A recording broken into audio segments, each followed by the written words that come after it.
அவர்கள் கொள்ளையாடி கொண்டு போன எல்லாவற்றிலும் சிறியதிலும் பெரியதிலும் குமாரரிலும் குமாரத்திகளிலும் ஒன்றும் குறைவுபடாமல் எல்லாவற்றையும் தாவீது திருப்பிக் கொண்டான். 1 சாமுவேல் 30:19.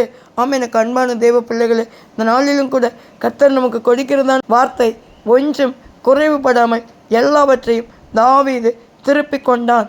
கர்த்தருக்குள் மிகவும் பிரியமானவர்களே, ஒருவேளை நாமும் நம்முடைய ஆசீர்வாதங்களை நன்மைகளை நாம் ஒருவேளை இழந்தவர்களாக இந்த நாளிலே இருக்கலாம். கர்த்தர் நம்மை பார்த்து இன்றைக்கு ஆண்டவர் கொடுக்கிறதான வார்த்தை, தாவீது எப்படி கொள்ளையாடி கொண்டு போன எல்லாவற்றிலும் சிறியதிலும் பெரியதிலும் குமாரரிலும் குமாரத்திகளிலும் ஒன்றும் குறைவுபடாமல் எல்லாவற்றையும் தாவீது திருப்பி கொண்டது போல நமக்கும் ஆண்டவர் நாம் என்னென்ன நன்மைகளை இழந்து போய் நிற்கிறோமோ எல்லாவற்றையும் ஆண்டவர் திருப்பிக் கொள்ள கர்த்தர் நமக்கு இந்த நாளிலும் கிருபை தரப்போகிறார். நாம் ஆண்டவருடைய வசனத்தை அப்படியே 100க்கு 100 விசுவாசிப்போம். கர்த்தருடைய வசனத்தின்படி ஆண்டவர் நம்முடைய வாழ்க்கையிலும் அப்படியே பலிக்க வைக்க போகிறார். God bless you.